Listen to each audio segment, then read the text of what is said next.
Hey, on est rendu aux graines! Sont super importantes. Et puis au Québec, c'est absolument génial. Si vous avez la chance d'aller dans des fêtes de semences, il y a des semenciers de tout partout qui viennent puis qui vendent leurs semences. Hey, j'ai trouvé telle graine, j'ai retrouvé ça, j'ai développé tel cultivar, elle est super bonne. Hey, essaye plutôt telle plante, tel type de tomate est encore meilleur. C'est juste formidable. Ben, les graines, c'est le moyen de voyager des plantes. Tu sais, que ce soit de la noix de coco qui est faite justement pour naviguer sur les océans, flotter, puis d'aller ensemencer d'autres îles, que ce soit les grains de pissenlit qui sont capables de voyager super loin, que ce soit le chardon qui est capable de s'accrocher aux animaux, que ce soit l'impatiente du Cap. Hey, elle est impressionnante, hein? Quand la plante bâtit sa graine, il se crée une tension à l'intérieur, puis quand on lui donne un tout petit coup, hey, faites ça, mettez ça dans la main d'un jeune, pff, elle explose, puis là, les graines revolent un peu partout. Ben, c'est fait ça pour que les graines voyagent. C'est le moyen de locomotion des plantes. Ils sont pas mal belles à voir. Fait que pas mal, toutes les graines, grosso modo, ont leur germe qui va devenir la future plante, ont une enveloppe tout autour. Puis dans le cotylédon, vous avez les réserves de nourriture. Fait que d'ailleurs, c'est ça qu'on mange. Hein? Quand vous mangez les graines, c'est là que vous retrouvez toute l'énergie. Mais c'est l'énergie nécessaire pour la plante pour commencer, pour grandir, parce qu'elle ne pourra pas faire de la photosynthèse dès le début. Tant qu'elle n'est pas verte, elle n'a pas de chlorophylle, elle n'est donc pas capable de capter les rayons de lumière. Fait qu'il faut qu'elle ait des réserves de nourriture pour pouvoir commencer à pousser, capter de la lumière, puis là, après ça, elle peut être autonome. Fait que c'est super important pour elle. Vous l'avez vu avec la patate. Quand elle commence à germer, la patate fond est en train de brûler ses réserves d'énergie pour faire pousser ses racines, pour essayer de trouver un peu de lumière, puis là, après ça, les feuilles vont pouvoir pousser. Et là, elle va être autonome, elle n'aura plus besoin de sa graine pour partir. C'est d'ailleurs ça qui se passe. Hein? Quand des adventices ou des mauvaises herbes tombent dans votre jardin, sur votre pays, puis qu'elle commence à germer, puis qu'elle ne trouve pas de terre, bien, elle va vivre tant qu'il y a de la réserve de nourriture dans sa graine. Puis là, quand elle va avoir épuisé sa réserve, elle va mourir. Quand vous avez mis votre pays, puis que malheureusement, il y avait des graines d'adventices en dessous qui commencent à germer. Dès qu'elles épuisent la réserve de nourriture qu'ils ont dans leurs graines, ils vont pousser sur 2, 3, 4, 5 cm, mais là, après ça, ils vont faner et elles vont mourir. D'où il faut avoir du pays de 7, 10 cm. Puis les graines, là, ça peut survivre longtemps. Chez vous, ça peut toffer 3, 10 ans. Mais le record, là, j'ai dû changer le PowerPoint juste avant de vous le présenter. On est à 32 000 ans de record. Il y a des Russes qui ont retrouvé des graines en Sibérie qui étaient congelées.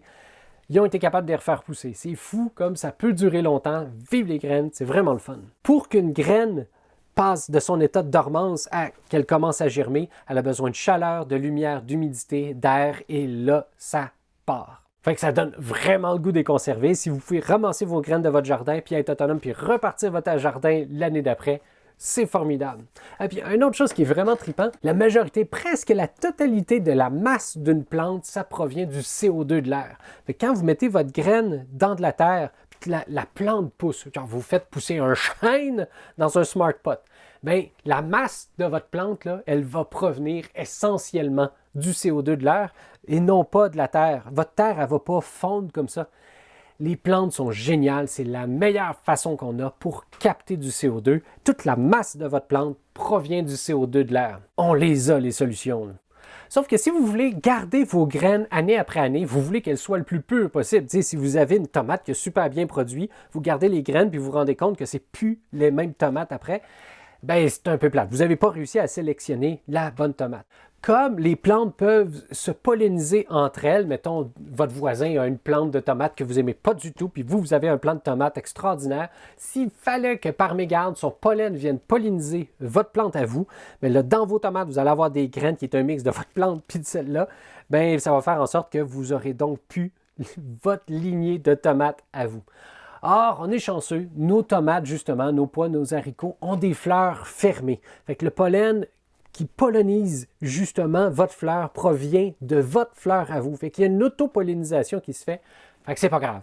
Fait que votre plante de tomates, vous pouvez garder les graines année après année. Cependant, les aubergines, par exemple, ils sont capables de se faire polliniser par d'autres aubergines qui sont à 400 mètres. Fait que si sur le balcon à côté de chez vous, ou si votre voisin à 400 mètres a son propre plant d'aubergine, bien, il risque d'avoir des mix qui vont se faire entre vos deux plants. Il faut savoir que les insectes aussi sont capables de transporter le pollen. Ils vont être assez efficaces aussi. Fait que le basilic, Il faut les mettre à 50 mètres d'un plant à l'autre pour pas qu'il y ait de croisement. Les betteraves bêta-carotènes, 8 km. Ça voyage, hein, des insectes. Le brocoli, 1,5 km. Carottes, 800 mètres. Céleri, 1,5 mètres. Ça se fait pas mal plus. Les cerises de terre, 100 mètres. Le chou kale, 1,5 km. Ainsi de suite. Fait que si vous voulez, mettons, là, avoir votre lignée de brocoli, alors que vous savez qu'il y a d'autres mondes qui cultivent du brocoli autour de chez vous, ben, un des trucs, c'est de mettre un sac, pas un sac de plastique, là, mais un sac autour de la fleur, de se débrouiller pour qu'il y ait une autopollinisation. Comme ça, vous allez savoir avec certitude que ça provient de votre plant à vous, les graines de votre brocoli. Fait que le cœur de votre fleur, c'est là que vous retrouvez les ovaires qui vont donner le futur fruit, les ovules qu'il y a dans les ovaires qui vont donner les futures graines aussi. Vous avez le stigmate et le pistil qui forment un peu la porte d'entrée justement pour aller aux ovaires et aux ovules. Et vous avez les étamines tout autour qui, eux autres, sont la partie mâle de la fleur. Fait que c'est quand même cool, là. Dans une fleur, vous avez une partie mâle, une partie femelle. Et il peut y avoir une autopollinisation ou des pollinisations croisées avec d'autres. Et le monde des plantes est complexe, il est beau à voir. Là.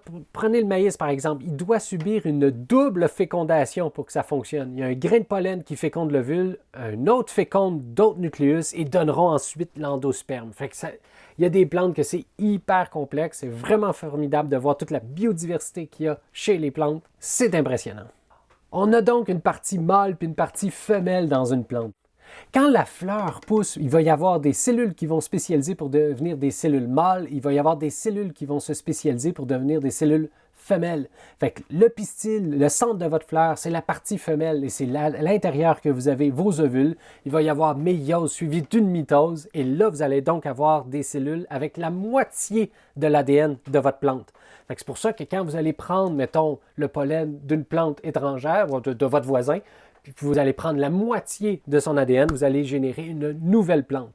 Puis dans les étamines, la partie mâle de la plante, il se passe la même chose. Les cellules vont se diviser en deux, séparant la mitose, séparant l'ADN en deux. Donc, vous allez transporter la moitié de l'ADN de votre plante. Et c'est comme ça que vous pouvez faire des croisements. Vous pouvez vous dire, ah, ça c'est une bonne plante, ça c'est une bonne plante. J'aimerais ça avoir les caractéristiques des deux. Vous espérez prendre la moitié des bons gènes de celle-là, la moitié des bons gènes de celle-là. Puis là, générer une nouvelle plante par croisement comme ça. Puis quand ils vont se rencontrer, quand les grains de pollen vont amener leur ADN jusqu'aux ovules, vous allez générer une nouvelle graine qui, elle, va avoir un nouvel ADN et va générer après ça tout plein de cellules, votre plante qui va pousser, jusqu'à temps que les fleurs arrivent, on va séparer l'ADN en deux, mâle-femelle, et vous allez pouvoir après ça générer de nouvelles plantes. Fait que vous pouvez développer vos lignées à vous de graines. C'est absolument génial. Mais il y a tout plein de semenciers au Québec. Ils sont formidables. Le Jardin des villageois, les semences Selena, la Société des plantes des Kamouraska, le potager ornemental de Catherine est formidable. Les semences du portage, Terre promise, les semences du batteux, les jardins de l'Écoumène. On a tout plein de semenciers au Québec. Ils sont formidables. Ça vaut la peine de les encourager. Ça coûte pas cher des graines et vous pouvez avoir une diversité extraordinaire. Il y a des années où ma blonde plante 12 sortes de tomates différentes dans le jardin. C'est pas mal plus que ce que vous pouvez trouver à l'épicerie, là. Puis après arrive le moment où vous allez pouvoir récolter vos semences. Pourquoi? Ben, c'est économique. Ça permet de développer après ça votre autonomie. Ça permet de développer vos propres lignées qui vont être par exemple résistantes à la sécheresse. Puis surtout, ça permet le partage. C'est vraiment le fun d'aller voir son voisin et dire « Hey, j'ai réussi à faire ça. Ça, c'est les graines d'une plante qui a super bien produit. » C'est vraiment cool. Fait que quand les graines sont sèches, là, quand elles sont brunes, là, et là, elles sont prêtes. Vous pouvez couper la capsule, les laisser dans un sac en papier pendant quelques semaines, s'assurer que toute l'humidité est partie, et ensuite vous récoltez les graines, vous enlevez les aigrettes et vous êtes prête pour les conserver. Pour les fruits charnus, eux, dès qu'ils changent de couleur, plus souvent qu'autrement, ils sont prêts. Vous pouvez ouvrir le fruit, prélever les graines, laver, enlever la chair, vous séchez pendant quelques jours, vous pouvez laisser ça sur le comptoir, sur un Scott Towel. Et après ça, vous allez être prête à ensacher. Vous pouvez prendre une enveloppe de papier, mettre vos graines dedans, vous notez la date, vous dites qu'est-ce que c'est. Vous pouvez compter l'histoire de la plante aussi, c'est le fun. Mettez ça dans un pot à médicaments ou un pot maçon, vous fermez, vous mettez ça dans un réfrigérateur. N'oubliez pas d'identifier votre pot. Et là, vous êtes prête. La saison suivante, vous allez avoir tout plein de semences. Fait qu'il y a quelques trucs si vous voulez avoir vos propres semences. La première, ça serait garder les semences d'au moins des 5 de vos meilleurs plants. Fait que, si votre meilleur plant produit juste des graines qui ne sont pas super bonnes, pour x, y raison, ben, au moins vous allez avoir eu des graines de d'autres plantes. Fait que, au moins, gardez les semences d'au moins 5 de vos meilleurs plants par plante que vous voulez garder. Aussi, laissez les capsules de radis mûrir sur le plant. Ça va être pas mal plus facile après ça de récolter les graines. Lorsque les céréales deviennent brunes, c'est que les protéines, l'azote sont montées dans la graine. Fait que quand votre plante passe du vert au brun, là, comme pour les céréales par exemple, c'est qu'elle a arrêté de faire de la photosynthèse. Puis il y a énormément d'azote et de protéines qu'on peut générer à partir de la chlorophylle qu'on retrouve dans les plantes lorsqu'elles sont vertes. Fait que quand elle vire au brun, c'est qu'elle défait sa chlorophylle, migre toute son azote sous forme de protéines dans les graines comme ça. Et voilà, dans votre graine, vous avez toutes les protéines nécessaires pour que votre plante puisse repartir à zéro, survivre un hiver et repousser par après. Les légumes racines et les légumes feuilles sont souvent des bisannuels. Il faut donc attendre un hiver avant qu'il y ait floraison. Puis au besoin, là, quand vous arrivez avec vos graines, là, vous pouvez, si vous voulez, faire des tests de germination, savoir, bon, ben, c'est une graine sur 2, 9 graines sur 10 qui vont regermer ou une graine sur 20. Fait que là, on va en conserver plus si c'est juste une sur 20, c'est pas très bon. Mais si vous avez une idée de c'est quoi le rendement, le taux de germination de vos graines, bien, vous allez avoir une meilleure idée de combien de plants vous allez vouloir partir l'année prochaine.